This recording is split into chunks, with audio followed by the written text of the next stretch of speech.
Bom dia, meu amigo, bom dia, minha amiga, meus irmãos em Cristo. Eu estou muito feliz de estarmos aqui mais uma manhã em que nós trataremos a respeito do Salmo 74. Ontem nós falamos do Salmo 73, que dizia a respeito das prosperidades do mal, mas hoje nós vamos falar do 74. Na minha tradução, na minha Bíblia, o título é Oração pela Libertação do Povo. Mais um salmo de Asaf, como nós começamos a estudar ontem.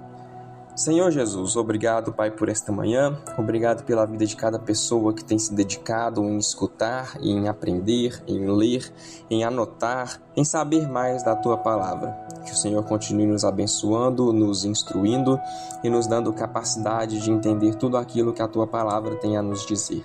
E é no nome de Jesus que nós oramos. Amém e amém. Irmãos, o Salmo 74 ele é um salmo de lamentação, ou seja, um salmo de tristeza, um salmo que leva a sua súplica e a sua tristeza ao Senhor Deus e ele escuta o povo. Só que, diferente dos outros salmos de lamentação, este é um salmo de lamentação comunitária, em que toda a comunidade, a congregação se lamenta diante de Deus e apresenta a Deus as suas tristezas, súplicas e tudo aquilo que tem afligido o coração de cada um. Ele é um salmo, irmãos, que provavelmente reflete a destruição do templo de Jerusalém por parte da Babilônia. Ou seja, quando o povo de Israel é invadido pelo reinado da Babilônia e o seu templo, o local de adoração ao Deus de Israel é destruído, o povo então compõe esta canção, este hino, este salmo de lamentação diante de Deus. Ele é um salmo, irmãos, que trata do clamor de um povo, o clamor de pessoas que experimentavam coletivamente o juízo de Deus. Lembrando que a invasão da Babilônia em Israel não é apenas uma invasão militar, mas também um castigo, um juízo do Senhor Deus para com o povo de Israel, que havia pervertido os caminhos do Senhor e se desviado daquilo que o Senhor os tinha instruído. Portanto, irmãos, é um salmo em que as pessoas se lamentam, se entristecem, mas que também reconhecem que é necessário buscar ao Senhor mais uma vez e retornar aos caminhos de Deus. O salmista, logo no versículo 1, ele diz: ó Deus, por que nos rejeitas para sempre? Por que se acende a tua ira contra as ovelhas do teu pasto? Irmãos, aqui não é incredulidade, não é uma falta de fé da parte dos irmãos, mas sim uma dor genuína, tristeza. Perguntas profundas, irmãos, como estas, feitas no versículo 1, essas perguntas fazem parte da espiritualidade bíblica. O Salmo ele também descreve, dos versículos 3 até o 7, a destruição de todo o santuário, ou seja, a casa de Deus ela foi profanada, a identidade daquele povo foi abalada. Irmãos, em tempos assim, o crente ele percebe que a sua segurança não está no templo, na igreja, nos símbolos, mas em Deus, aquele que criou e instituiu todas essas coisas. O povo que era apegado ao templo, o povo que idolatrava animais e colocava ídolos dentro da casa do Senhor, agora se vê sem essa casa do Senhor. E eles percebem que a adoração deles deve se voltar ao Senhor que instituiu o templo e não ao templo que foi instituído pelo Senhor.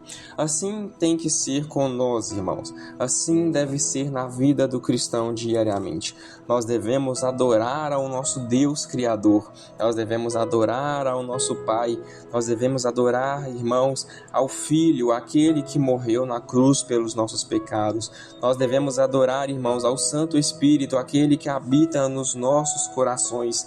É a Deus, a Ele que nós devemos adorar. Não pessoas, não figuras, não elementos, mas sim ao nosso Senhor Jesus Cristo, ao nosso Senhor Deus. Apesar, irmãos, então, da calamidade, de todo o problema que tinha ocorrido com aquele povo, o salmista se volta ao seu passado.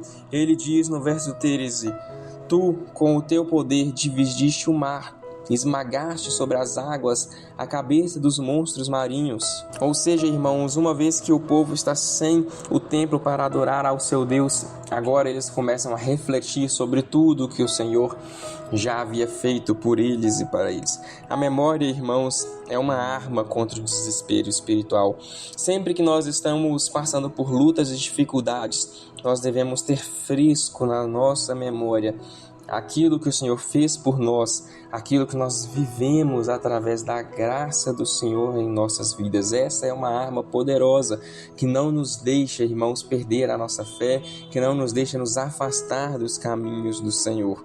Irmãos, o salmista ele lembra que Deus é o Rei desde a antiguidade, não apenas um salvador do momento, não apenas alguém que vem ao encontro e os salva naquele instante, mas o Senhor é aquele que os tem salvado continuamente, de época, de era em era, de tempos em tempos. Assim é com as nossas vidas. O Senhor de tempos em tempos nos livra de várias situações terríveis. Eu sei que se você agora tentar se lembrar, você vai trazer à memória algo que o Senhor fez por você durante a sua história, seja na sua infância, seja na sua juventude, na sua vida adulta ou até mesmo na sua vida já idosa. Eu tenho certeza absoluta que a mão poderosa do Senhor esteve contigo durante toda a tua vida. E por isso é necessário nos lembrarmos de tudo que o Senhor fez. É necessário nos lembrarmos que Deus, Ele tem cuidado do teu povo, Ele tem cuidado dos irmãos, de todos aqueles que se voltam a Ele e adoram a Ele e o clamam e cantam hinos e louvores ao Senhor. A estes Deus tem cuidado e Deus tem provido nas suas vidas. O Salmo, irmãos, ele alterna entre a dor presente e a fé, talvez até mesmo histórica, aquela fé que há muitos anos vem sustentando o povo. Ou seja, este é um salmo que vai do lamento à satisfação, que vai da dor à memória. Ele é um salmo que alterna entre essas duas certezas na vida do povo de Israel. E ele termina no versículo 22 com um clamor. Levanta-te, ó Deus, e defende a tua causa. Lembra-te de como o ímpio te afronta todos os dias. Para o povo de Deus, irmãos, a restauração, ela não nasce do contexto, ela não nasce do local ou da circunstância em que se está vivendo, mas da intervenção soberana do Senhor. A restauração do povo acontece quando o povo se lembra de Deus, clama a Deus, e então Deus vai de encontro e intervém naquela história e naquele momento. Meus queridos, o Salmo 74, ele nos ensina a lamentar, mas não a lamentar com murmuração ou reclamação, mas lamentar com esperança. Mesmo que as estruturas caiam, Deus não cai. Mesmo que o templo seja destruído, o Deus que criou o templo, este sim permanece para sempre. A fé verdadeira, meus irmãos, é aquela fé que aprende a esperar no caráter do Deus Altíssimo, um caráter que não muda, um caráter que não passa, mas que permanece para sempre e que para sempre deseja sustentar e estar com o teu povo. A oração que eu faço nessa manhã, meus queridos irmãos, é que nós estejamos para sempre neste Deus, no Deus que não muda, e que em breve nós possamos estar com Ele presencialmente, aquele reino que há de vir, o reino de justiça e de igualdade, onde o próprio Senhor enxugará de todos os olhos todas as lágrimas. É a oração que eu faço nessa manhã, no nome verdadeiro e poderoso e único do nosso Senhor Jesus Cristo. Amém.